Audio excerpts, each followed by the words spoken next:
صحیح بخاری حدیث نمبر 1۔ حضور اکرم صلی اللہ علیہ وآلہ وسلم کا ارشاد ہے، تمام اعمال کا دار و مدار نیت پر ہے، اور ہر عمل کا نتیجہ ہر انسان کو اس کی نیت کے مطابق ہی ملے گا۔ پس جس کی ہجرت دولت دنیا حاصل کرنے کے لیے ہو یا کسی عورت سے شادی کی غرض سے ہو، پس اس کی ہجرت انہی چیزوں کے لیے ہوگی جن کے حاصل کرنے کی نیت سے اس نے ہجرت کی۔ صحیح بخاری حدیث نمبر 2۔ حضور اکرم صلی اللہ علیہ وآلہ وسلم نے فرمایا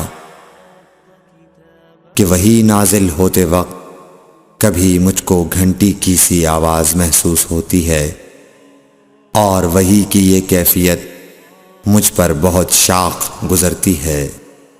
جب یہ کیفیت ختم ہوتی ہے تو میرے دل و دماغ پر اس فرشتے کے ذریعے نازل شدہ وحی محفوظ ہو جاتی ہے، اور کسی وقت ایسا ہوتا ہے کہ فرشتہ بشکل انسان میرے پاس آتا ہے اور مجھ سے کلام کرتا ہے، پس میں اس کا کہا ہوا یاد رکھ لیتا ہوں۔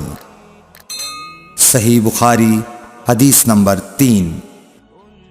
حضرت صلی اللہ علیہ وآلہ وسلم پر وحی کا ابتدائی دور اچھے سچے پاکیزہ خوابوں سے شروع ہوا۔ آپ خواب میں جو کچھ دیکھتے وہ صبح کی روشنی کی طرح صحیح اور سچا ثابت ہوتا۔ پھر من جانب قدرت آپ تنہائی پسند ہو گئے، اور آپ نے غار حرا میں خلوت نشینی اختیار فرمائی، اور کئی دن اور رات وہاں مسلسل عبادت اور یاد الہی و ذکر میں مشغول رہنے لگے۔ جب تک گھر آنے کو دل نہ چاہتا توشہ ہمراہ لیے ہوئے وہاں رہتے۔ توشہ ختم ہونے پر ہی اہلیہ محترمہ حضرت خدیجہ رضی اللہ تعالی عنہا کے پاس تشریف لاتے، اور کچھ توشہ ہمراہ لے کر پھر وہاں جا کر خلوت گزین ہو جاتے۔ یہی طریقہ جاری رہا یہاں تک کہ آپ پر حق منکشف ہو گیا، اور آپ غار حرا ہی میں قیام پذیر تھے کہ اچانک حضرت جبرائیل علیہ السلام آپ کے پاس حاضر ہوئے اور کہنے لگے کہ اے محمد پڑھو۔ آپ فرماتے ہیں کہ میں نے کہا کہ میں پڑھنا نہیں جانتا۔ آپ صلی اللہ علیہ وسلم فرماتے ہیں کہ فرشتے نے مجھے پکڑ کر اتنے زور سے بھینچا کہ میری طاقت جواب دے گئی، پھر مجھے چھوڑ کر کہا پڑھو۔ میں نے پھر وہی جواب دیا کہ میں پڑھا ہوا نہیں ہوں۔ اس فرشتے نے مجھ کو نہایت ہی زور سے بھینچا کہ مجھ کو سخت تکلیف محسوس ہوئی، پھر اس نے کہا کہ پڑھ۔ میں نے کہا میں پڑھا ہوا نہیں ہوں۔ فرشتے نے تیسری بار مجھ کو پکڑا اور تیسری مرتبہ پھر مجھ کو بھینچا، پھر مجھے چھوڑ دیا اور کہنے لگا کہ پڑھو اپنے رب کے نام کی مدد سے جس نے پیدا کیا اور انسان کو خون کی پھٹکی سے بنایا۔ پڑھو اور آپ کا رب بہت ہی مہربانیاں کرنے والا ہے۔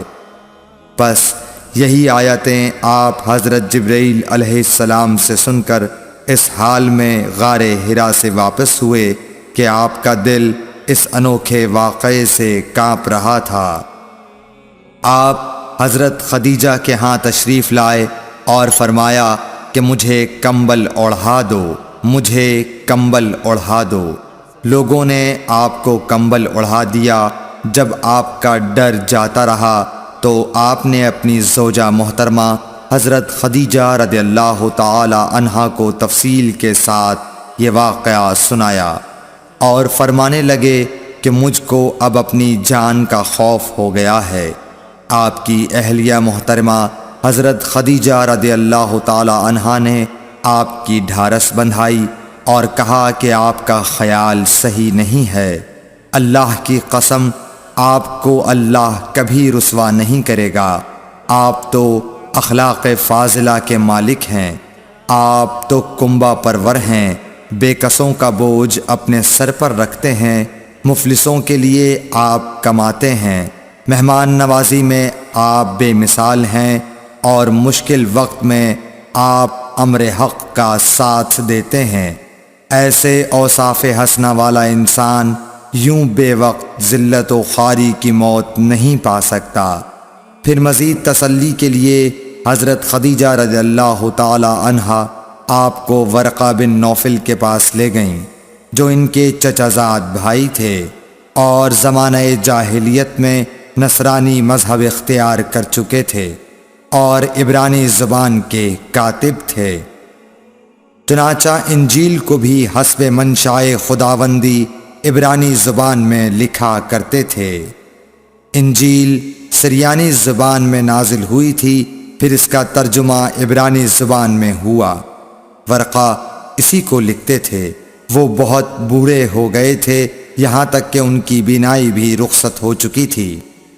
حضرت خدیجہ رضی اللہ تعالی عنہا نے ان کے سامنے آپ کے حالات بیان کیے اور کہا کہ اے چچا زاد بھائی، اپنے بھتیجے محمد صلی اللہ علیہ وسلم کی زبانی ذرا ان کی کیفیت سن لیجئے۔ وہ بولے کہ بھتیجے، آپ نے جو کچھ دیکھا ہے اس کی تفصیل سناؤ۔ چنانچہ آپ صلی اللہ علیہ وآلہ وسلم نے از اول تا آخر پورا واقعہ سنایا، جسے سن کر ورقہ بے اختیار ہو کر بول اٹھے کہ یہ تو وہی ناموس معزز رازدان فرشتہ ہے جسے اللہ نے حضرت موسیٰ علیہ السلام پر وحی دے کر بھیجا تھا۔ کاش میں آپ کے اس عہد نبوت کے شروع ہونے پر جواں عمر ہوتا، کاش میں اس وقت تک زندہ رہتا جب کہ آپ کی قوم آپ کو اس شہر سے نکال دے گی۔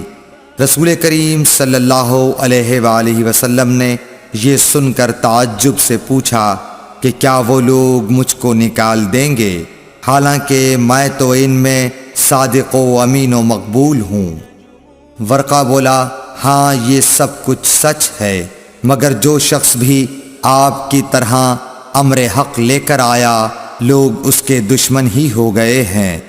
اگر مجھے آپ کی نبوت کا وہ زمانہ مل جائے تو میں آپ کی پوری مدد کروں گا، مگر ورقہ کچھ دنوں کے بعد انتقال کر گئے۔ پھر کچھ عرصے تک وحی کی آمد موقوف رہی۔ صحیح بخاری حدیث نمبر 4۔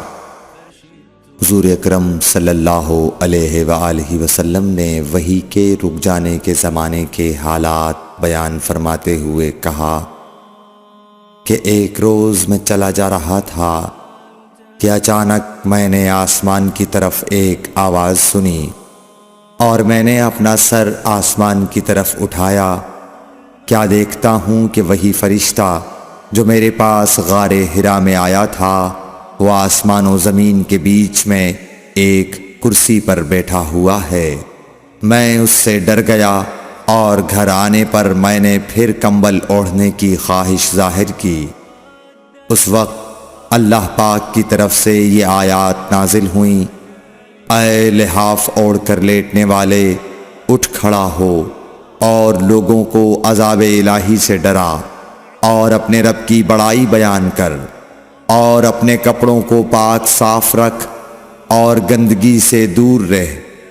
اس کے بعد وہی تیزی کے ساتھ پے در پے آنے لگی۔